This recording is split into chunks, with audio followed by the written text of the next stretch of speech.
we discussed, I'll be here for like 40 minutes to Yeah, no keep it problem. short, but we can go up to an hour if either of us wants to discuss a particular argument. Yeah, no problem. So since we are not doing a formal debate, right?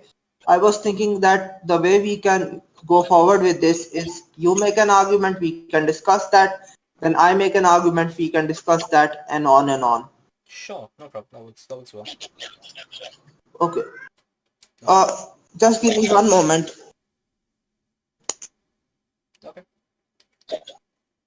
Mm,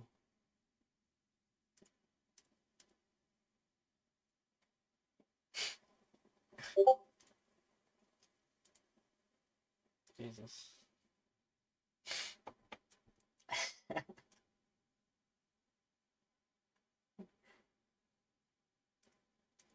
Hello. Hi. Sorry, that's weird. So okay. So should we start now? Of course. Whenever you're ready, my friend. Yeah, I'm ready. Sure.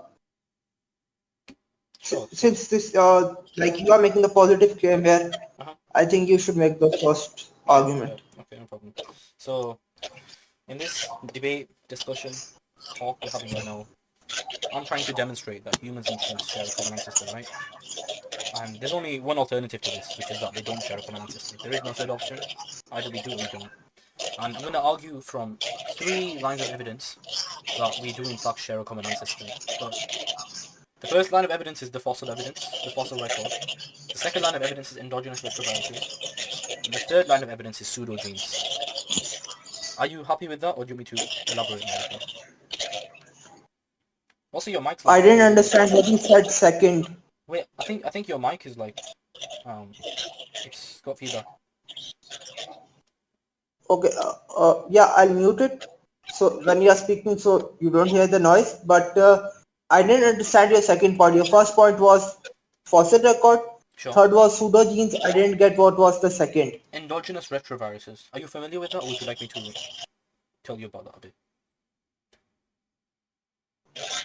I'm somewhat familiar with that, but you can elaborate a bit on that. Sure, no problem. Okay, so a virus is um, a virus is something which reproduces by inserting its DNA inside the DNA of other organisms. Okay, um, a retrovirus, an endogenous retrovirus occurs when a virus inserts its DNA inside of a sperm or egg cell, and that sperm or egg cell goes on to reproduce.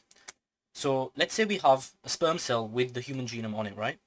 And we have an endogenous retrovirus which inserts itself into the sperm cell, and that sperm cell goes on to reproduce. And um, what you would have is that the resulting organism, so the child, will have a copy of that retrovirus in every single one of its cells, because the retrovirus has now made its way into the germline. Now, if this child reproduces, has kids, and eventually, it could be the case that eventually this retrovirus will become fixed in the population. What it means for a retrovirus to become fixed is if the retrovirus is now present at the population level in like pretty much every organism, right? So we can look in our genome for retroviruses, and we can see with pretty good certainty, because scientists need to be precise about viruses and viral insertions because viruses are important to study. And we can see that we share 98% of our retroviruses with chimpanzees. This is much more parsimoniously explained through common descent than through independent creation, because what you'd have to say is that these retroviral insertions are merely coincidences. And we can, for example, look, and I've got a study on this, on the HERV. In fact, give me a second. Let me try and I don't wanna butcher this. Uh, right, we can look at the HERV-W group of endogenous retroviruses, and we can see that with respect to this particular group of ERVs, there are 211 insertions in the human genome, and of these 211 insertions, we share 205 with chimps, 207 with gorillas, 205 with orangutans, 190 with gibbons, and 131 with the rhesus. So, as well as demonstrating common ancestry, we also see another important phenomena, which is that of nested hierarchies. And what this is another prediction by common ancestry which has come and unfolded, which is that the more distantly related we are from some species, the less retroviruses we share, which is exactly what evolution would predict, but can only be explained post hoc by creationists. So yeah, that's my endogenous retrovirus argument. Would you like to comment? Yeah, sure. I'll just give. Are you hearing an echo? Oh, I think it's you because I don't really hear an echo. That's what I was telling you to stop. okay. Can you just mute when I'm speaking? I want to see if that whether affects this or not.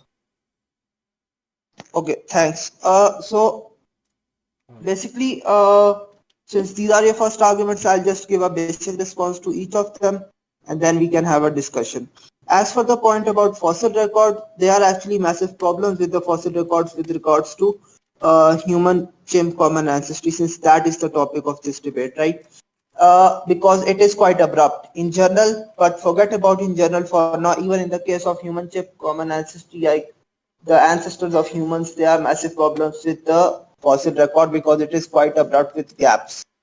So I don't think fossil record forms an evidence in this regard. Secondly, as far as both retroviruses and pseudogenes are concerned, they are a case of similarity leading to common descent. Now, you gave two options that either these similarities can be due to basically common descent or chance. But that's not the case. There are actually at least four options in this regard. These similarities can either be due to common descent, common design, physical necessity, or chance. Now, we can agree chance is unlikely, right? We can both agree on this point. But as far as common design is concerned, you haven't given any reason so far to say that basically common design is ruled out. Neither have you given any reason for physical necessity being ruled out. And this is something you actually do need to address both of these things, because the fact is when it comes to fine tuning, right, atheists will always bring up physical necessity. I can do the same thing here, and you have to address that just like we need to address it there. Firstly, secondly, just to get on the point about basically common design, right? Uh, Generally, the case with pseudogenes and things like this is basically the atheist assumption here, or the evolutionist assumption is that if we don't know the reason of something, right, that means it has no reason, and that's bad design. But this logic doesn't work. The entire point about junk DNA refutes this fact, because that was accepted as basically having no function. Now we know it has function. Scientists largely accept this point. So just because they are similar, the case doesn't follow, and the fossil record is massively abrupt. If you like, I can give references for this. You can respond now. Sure, so I'll just talk about fossils with you, but before that, let's talk about ERVs, right? So you gave me four options, and I do agree there are four options. Um, with respect to physical necessity or some kind of bias, this is very, very, very, very, very unlikely because retroviruses have been studied in the lab. We can see retroviral insertions happening, and there's no evidence that these are deterministic insertions. There's no evidence for that.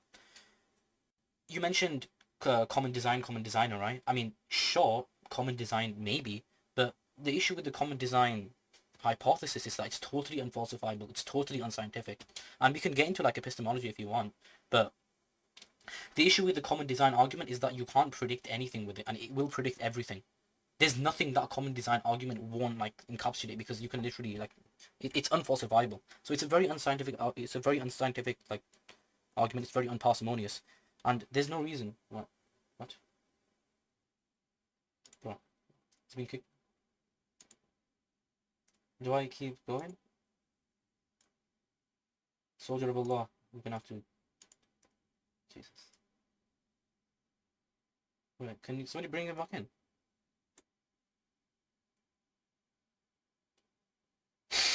Who removed him, bro? Right.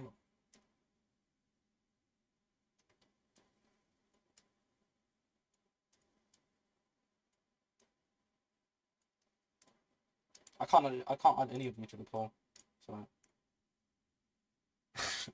bro.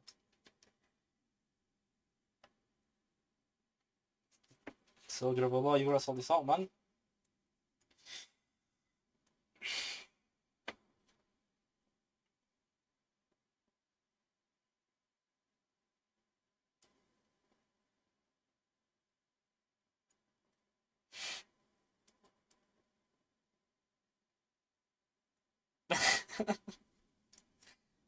I say we take this to. Wait, what? Bro. Yo.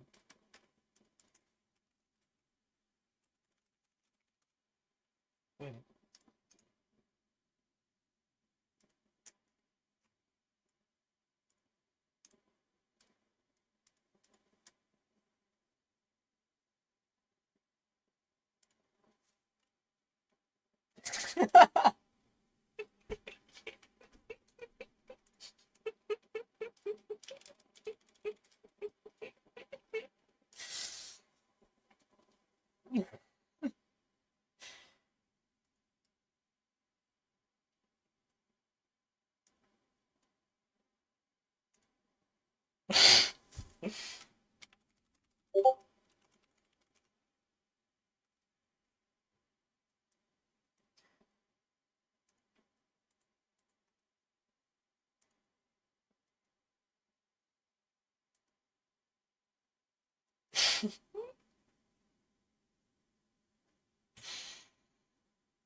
Bro. Hello. What happened? I don't know, man. Yeah, I don't know who kicked us. Mm. Well, that's interesting. I'm sorry. Uh, Radical skeptic. I actually remember what you said earlier, but just so that there is some continuity, can you just repeat your point before I address it? Yeah, sure. So you can you gave two alternatives which I want to address, right? You gave physical necessity. Like I said, physical necessity, there is very, very, very little evidence for it in the lab. Every experiment ever done on viruses has shown that the insertions are not deterministic. There are hot and cold spots, which means the viruses are biased towards certain parts of the genome, but there's nothing like what you'd need to explain this massive coincidence under what you would expect for a common designer kind of argument. Sorry, and then I also like to address the common designer argument, which is that the common designer argument can be used to explain literally anything. That's what makes it unscientific. The same designer can be responsible for the same designs. The same designer can be responsible for different designs. The same designer can be responsible for convergent designs. It explains literally nothing. Also, it's completely unfalsifiable. Because if I was to ask you what would convince you for evolution, you could literally always pull the common designer card. It explains nothing, and that's what makes it unscientific because it makes it unparsimonious. You've not restricted the scope of the explanation beyond what's necessary.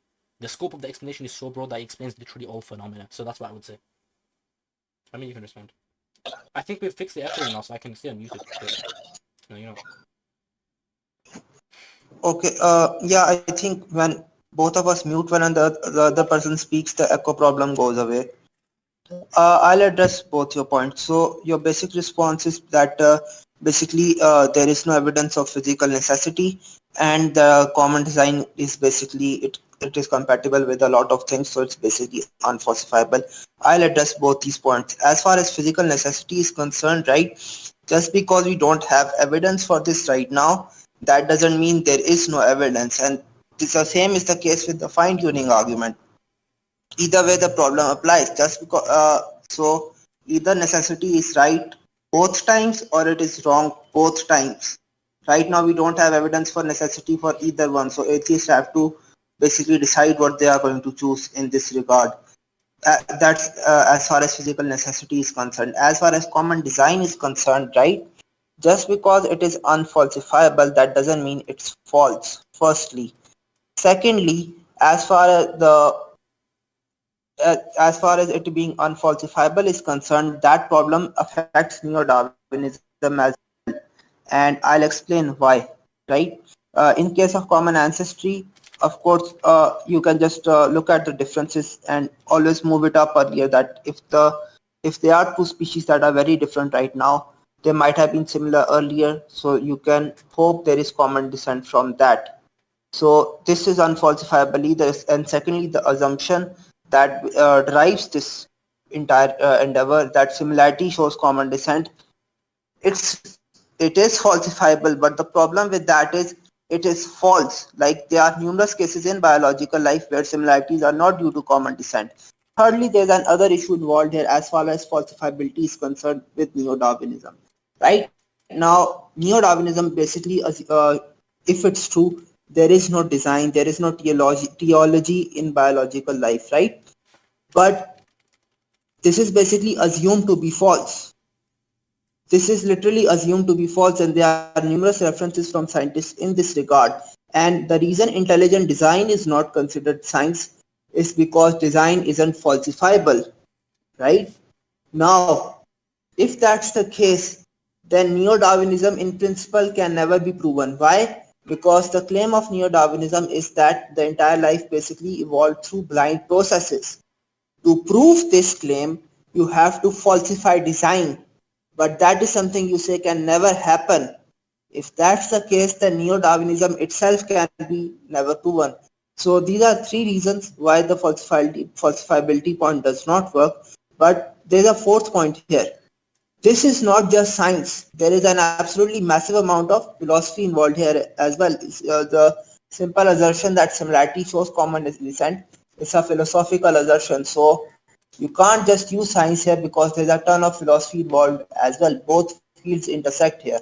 So that would be my response. Yeah, sure. Okay, so with respect to physical necessity, I didn't just say there's no evidence for it. I said that we've observed viral insertions in the lab. We've observed them in populations, and there's no evidence that any of them are deterministic. So we have very strong inductive evidence to suggest that these things are not deterministic.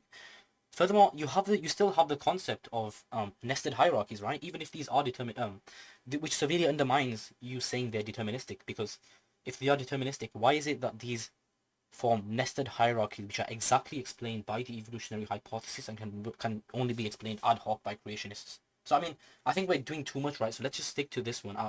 I'll comment on falsifiability, but let's respond to this one, and then we'll move on to falsifiability. So with respect to falsifiability, I mean, we can get a bit philosophical here, but I don't think anything can be proven in that sense, right? Like it's possible that aliens created each independent life form. It's possible that aliens are guiding the process of evolution. It's possible. Anything's possible, right? What I'm saying with respect to the common designer hypothesis is that it's unscientific and it's unparsimonious, which means it's very unlikely to be true. If you want to get philosophical, with all inductive endeavors, I don't believe you can prove or disprove anything in any inductive fact. I don't think it's possible to prove or disprove any inductive fact. But I'm not like arguing that, right? I'm just saying it's very, very likely. But yeah. So sure, you can take a stab at that if you want. Oh wait, no. I need to address something else. No, I don't. You can stab at that, my friend. Okay, I actually forgot about the point about nested hierarchy. I was busy with the other stuff, so that's why I didn't respond to it. Okay, I'll just address this point right now. As far as the issue of nested hierarchy is concerned, right? How is that a problem of common design? You can't just pick something and say because this is something that is okay with Darwin, it's common descent.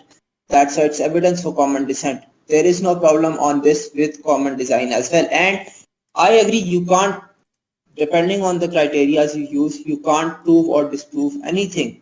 But the least you can do, if you are going to basically argue for this, you can show is that on common design it is improbable.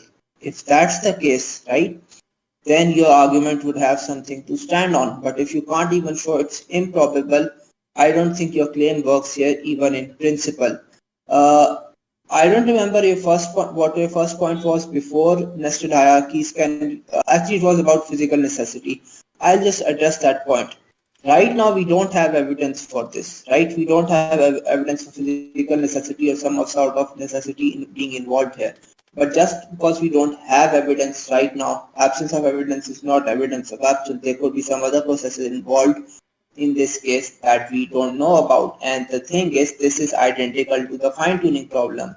Either necessity comes up in both cases or it comes up in none of the cases. So the atheist here needs to make a choice. Either necessity is involved or it's not involved. I'm not saying that we know it is involved right now or we have evidence right now, but what I'm saying is absence of evidence is not evidence of absence. And there are still tons of things that we don't understand.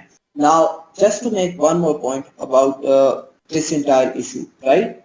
The way you could falsify this common design claim, and I'll give you one way. If, for instance, you could show that certain most of the genes have no function, and if basically this claim could have been sustained, I'll give example of what I mean by that. For instance, suppose Darwin said 200 years ago the appendix has no function, and in 2 centuries we discovered that it had no function. That would be bad design. That would be evidence for common descent. But the problem with this type of argument is that we have discovered things like the appendix, coccyx, etc., have function. There is a clear-cut way how this could have been evidence for common descent and negative evidence against common design. That way has been falsified. So again, the issue of falsifiability is not going anywhere, even if, and I totally agree with you, we can't be certain, we have to only go by probability. But I'm giving you a clear-cut way how this could have been evidence against common design. This is a simple clear-cut way, and according to that way, basically the atheist argument or the Darwinist argument fails. You can respond. I mean, okay, so let's talk about vestigial traits, right? I would kind of agree with you, right? Vestigial traits do kind of disprove the fact that this was the product of some imminent design. The issue with arguing from vestigial traits is that creationists will remain agnostic on all vestigial traits in DNA until some function eventually arises. And when some function does eventually arise, they'll say, look, the scientists were wrong. So there's no point arguing from this point, because you'll simply remain agnostic on everything. So if I was to talk to you about, for example, the vitamin C, like DNA in our DNA in our genome that's like dysfunctional, you'll remain agnostic on it, and eventually it's epistemically possible that eventually something will come out and say, okay, this actually had function, and then you'll remain unagnostic about it, and then you'll just make a positive claim. We can talk about everything. We can talk about wisdom teeth. We can talk about, let's see, we can talk about goosebumps and the fact that we no longer have fur, so it's no longer necessary. But then you'll just remain agnostic on it, so it won't falsify. It won't falsify your theory. With respect to physical necessity, I don't like the comparison you're making to the fine-tuning argument, because firstly, it's a red herring. Nobody's talking about the fine-tuning argument. But secondly, we can't simulate the start of a universe. We can't make the start of a universe. So it's best to remain agnostic on the physical necessity and chance. So like personally, I'm a necessitarian, so I think it's due to physical necessity. But topic for a different time. We can manipulate, make, change viral insertions, pseudogenes. We can do all this stuff in the lab, so we do have very strong positive evidence for this. And to claim the opposite it's an extraordinary claim, because there's nothing in biology which points to which points to viruses having this like level of targeting where they can target specific nucleotides. With respect to nested hierarchies, it doesn't really go against creationism, because nothing can count as evidence against creationism. All I'm saying is that it's very strong evidence for evolution, because what you would have to claim is that it's merely a coincidence that these shared DNA sequences are similar between us and chimpanzees, and then they as we increasingly become more distant from some animal, we share less retroviruses, and you would have to just say that's a coincidence. So, like I said, nothing counts as evidence. Like, it's kind of hard to qualify something as evidence against creationism, but it does seem it does seem like it's going to be a problem for you. So you can respond to that, my amazing friend.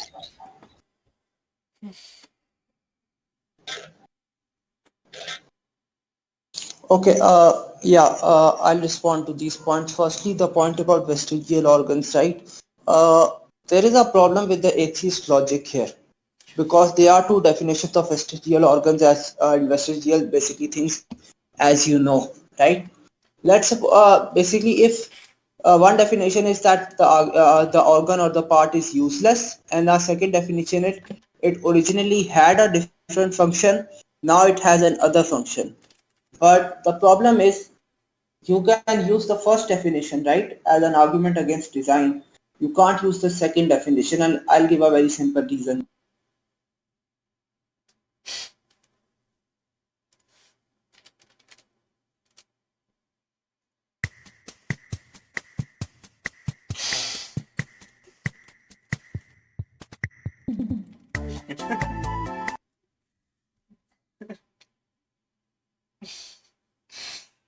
Yo, bro. Hi. Kenapa? Dong.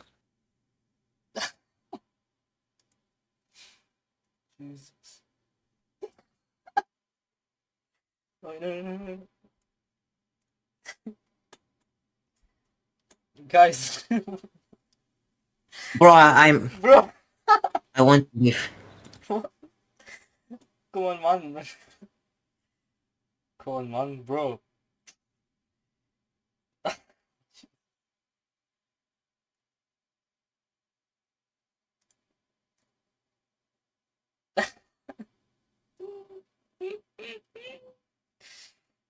Oh my god, man.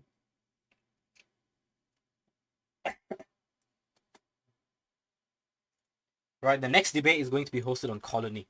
I think that's the most fair assessment of these details. And also, this is going to be in the MP3 Hello. file. This is going on YouTube. Hello.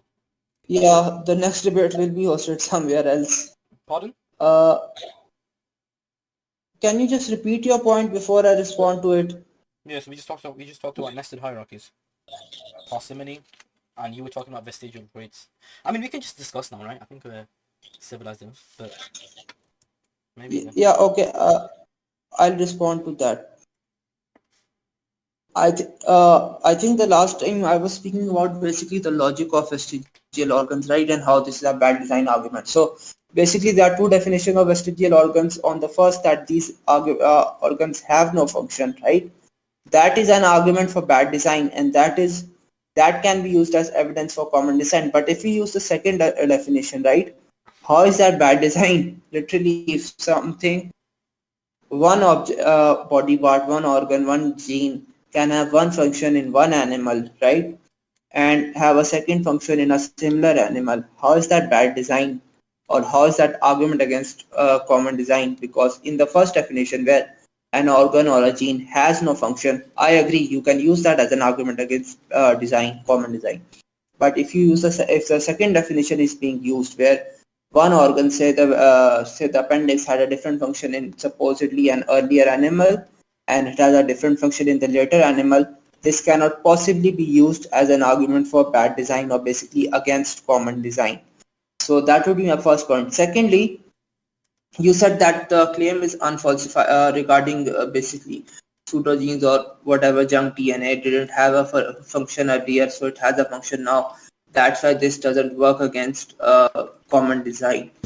The problem with this is, right, if these things can have function, if those genes can have function, why would an designer remove them? I'll just make an analogy with a building so you can just understand the issue here with your argument. Let's suppose there is a copying machine in a building, right? It goes useless. To keep basically that in the building would be bad design or something equivalent to it. But let's suppose instead of it, you had a copying machine.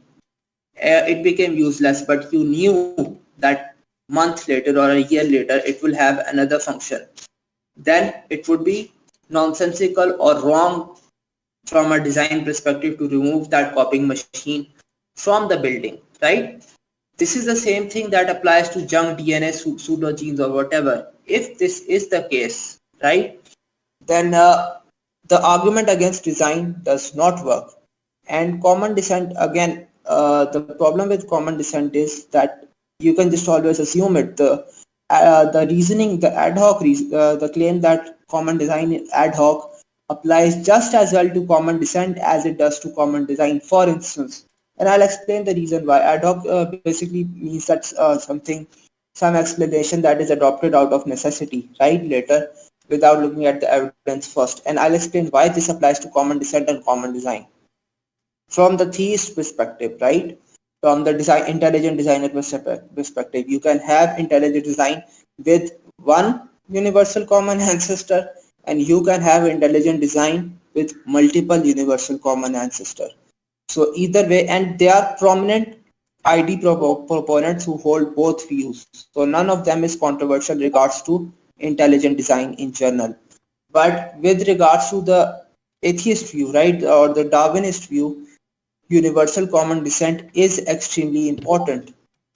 So so I can just as easily say that the contention to universal common descent or common ancestry is ad hoc because Darwinists need it that way. So the claim about ad hoc applies both ways. Claim about falsifiability applies both ways. As far as a fine-tuning argument is concerned, that is not a red herring. In case of just because we can run the physical processes with regards to uh, biological life, we can't do fine tuning, right? That doesn't mean you can invoke physical necessity in one case and not in another. It is possible that there could be a physical process we don't know about. I mean, you can say as basically contingency of the gaps, just like God of the gaps. We don't know for a reason, therefore God read it. Here we don't know. There is a necessary. There's a reason for necessity, therefore there is no necessity. Same logic applies here. Either physical necessity or some sort of necessity is a problem in both cases, or is it in none of the cases? And your claim that just because we don't know the reason right now, there is no necessity, therefore this doesn't work for the same reason. So either adopt necessity both times in fine tuning and here, or reject it both times. Now, I think I've addressed both your points, but I apologize if I missed something. I was kicked again, and you can understand why that would cause minor issues. But if you think I missed something, just bring it up and I'll respond to it next time I speak.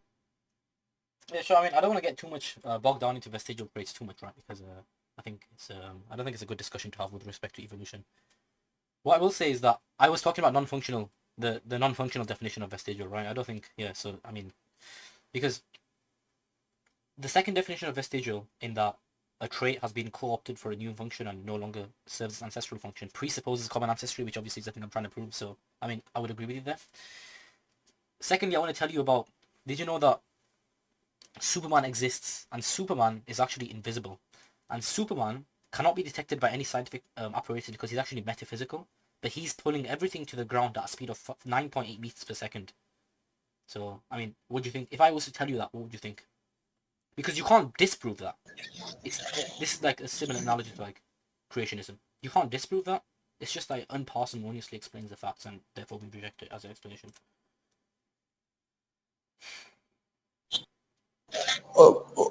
Okay, I unmuted my mic earlier because I thought you wanted me to respond. I'll just address this point quickly and you can move on then.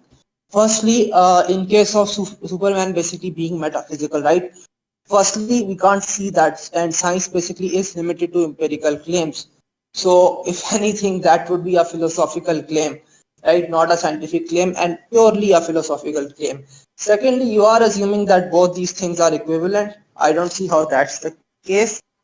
Thirdly, as far as design is concerned, atheists and Darwinists do come up with a lot of arguments to argue for bad design, right?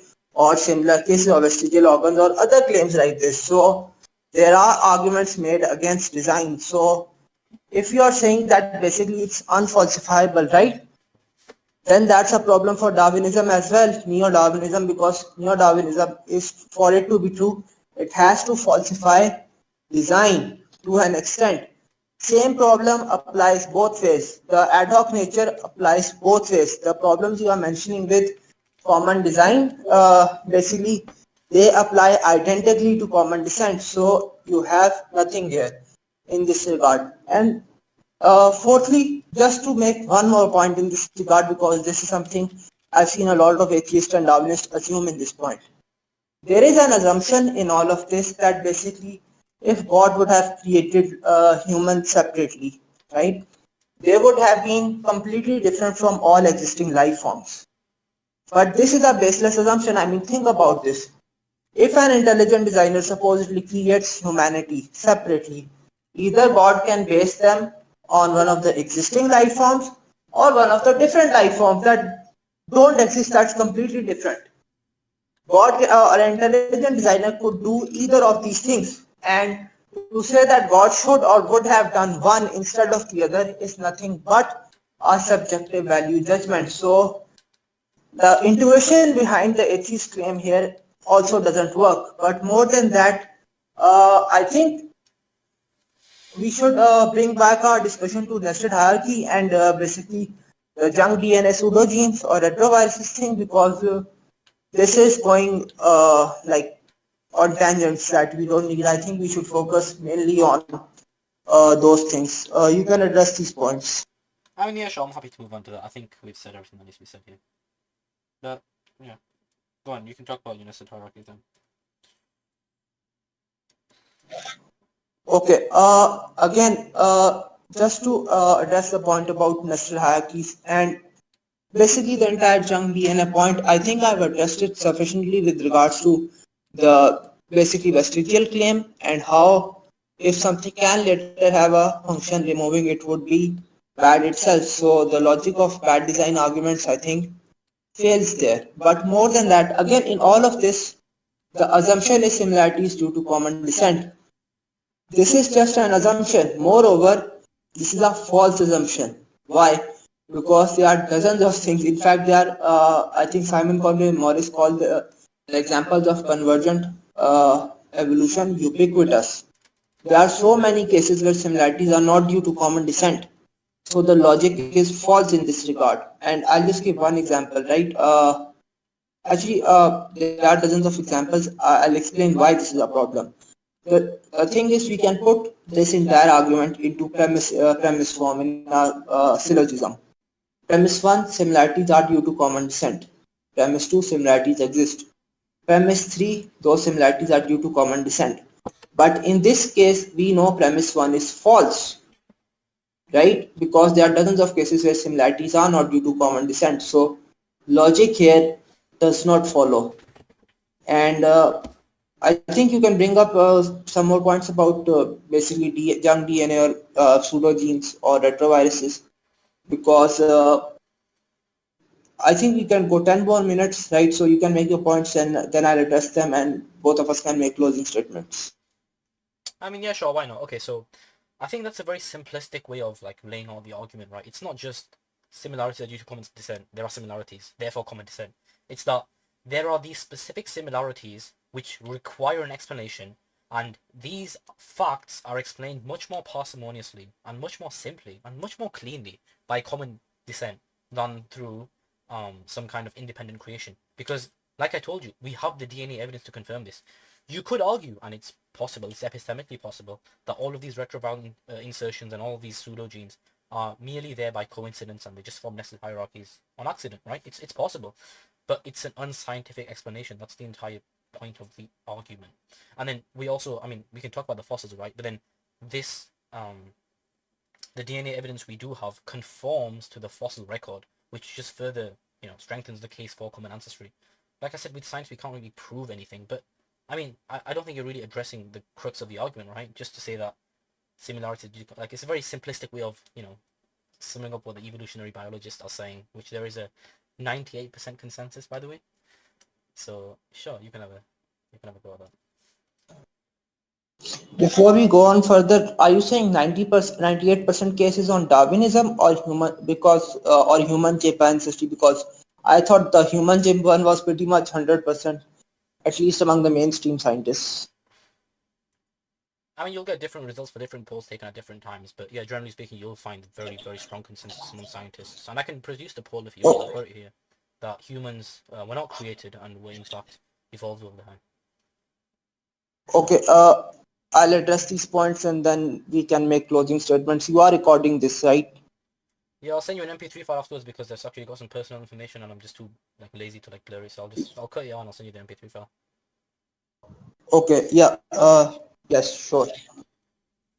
So I'll address these points about similarity and my claim being simplistic, right?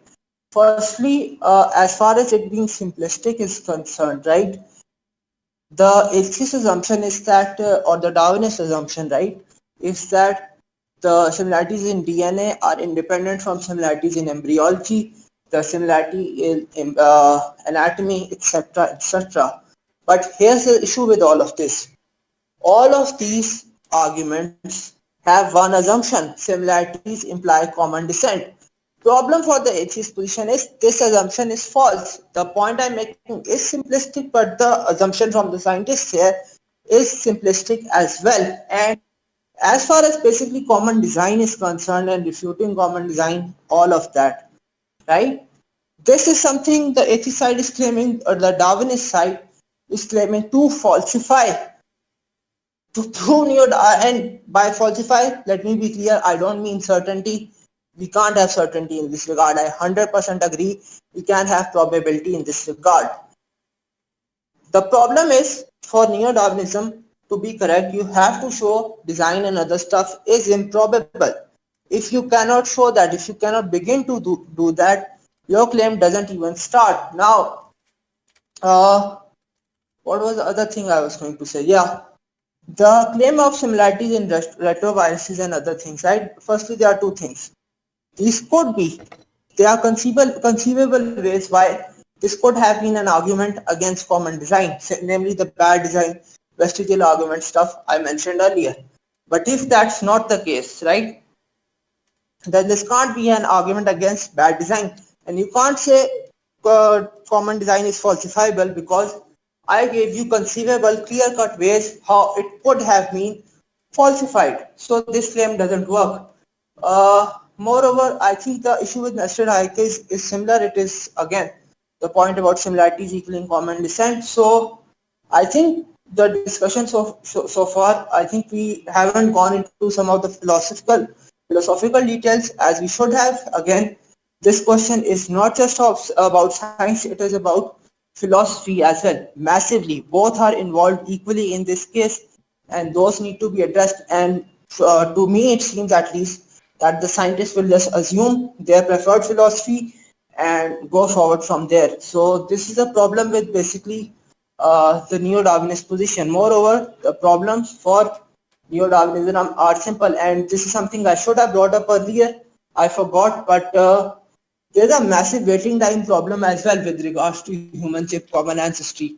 I think radical skeptics would know about this. Basically, the atheist scientists, they calculated the time required for two coordinate mutations to be fixed in humans, right, to be 216 million years. With regards to human engines and when they supposedly split, it was just, we have 20 million years, I think. So there is a massive waiting time problem as well here, as it is in other cases of evolution. So there are massive problems even from the scientific perspective in this regard. I think this has been an interesting debate. Radical skeptic can just make a closing statement, and then we will then end this. Yeah, sure. I enjoyed talking to you as well. I think it was a very interesting conversation. I just want to talk about that study that you gave. So I want to kind of reserve judgment, but I was watching a video about whale evolution, right? And one of the points of the video was this exact study that you mentioned, and it seems that it's being thrown around in creationist circles quite often. But this study is talking about two specific point mutations happening simultaneously, like in a population. Which, I mean, that's not how evolution works, right? We don't really need that for human chimp ancestry. So even if the study is right, like I don't think really, it really disproves my hypothesis. Secondly, yeah, we can talk about philosophy, bro. I mean, I'd love to talk about philosophy with you. We can do that next week, right? When we talk about the Kalam cosmological argument. So stay tuned, everyone, for that. I'd just like to say that we didn't really get to talk about fossils. So like the whole point of the argument is that this DNA evidence conforms with the fossil evidence, and it's gonna, like it just provides a very, very strong case for common ancestry. And I think that's everything. You can give your closing statement, bro. I don't really have too much to say. Oh, also, are we doing a Q&A? I mean, we've only got like 4 people, so we may as well, like, if anybody wants to say anything, it'd be fun. It'd be fun. Bro, this ain't the... What do you mean Q&A? I don't know. I thought somebody had a question. Maybe I'm just. Hello? This ain't a professional debate, bro. It's a Discord. Oh no. Okay. I'm right. Hello? Hi. You can talk. Yeah. Okay. I'll just make a quick closing statement. So yeah, I actually enjoyed this debate because, like in the debate with T-Jump and the debate with Marco, the insults pretty much started after my opening statement. So yeah, I actually do enjoy it. I did enjoy this discussion more. As far as the point about basically waiting time problem is concerned, again, that study was done by mainstream evolutionary biologists, Ritter and Schmidt, or mathematicians. They were mathematicians, but this is accepted by mainstream evolutionary biologists. So the problem is there. I don't think that problem is going away, firstly.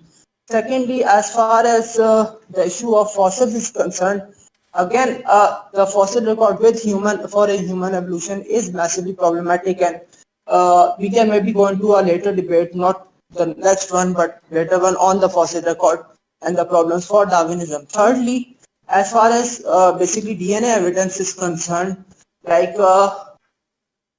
and this is something that is actually widely accepted among mainstream evolutionary biologists. There is phylogenetic conflict, and there are differences between phylogenies and morphologies, and even between within phylogenetic trees generated by various genes. Like two different genes can give two different trees of basically common descent. So there are massive problems in that regard. Again, the basically main atheist claim with regards to human chip common ancestry other than fossils is regarding retroviruses and pseudogenes and junk DNA. But junk DNA has been debunked, and as far as pseudogenes and retroviruses are concerned, this argument could work if there were two conditions met. One, if you could show these things had no function or they were bad design in some sense. Firstly, secondly, actually, this is the only way this argument could work. If you could show these basically are useless or they had bad design, but that argument is actually buried because of problems like junk DNA, problems like vestigial organs having function, and regarding the example of the copying machine I gave earlier.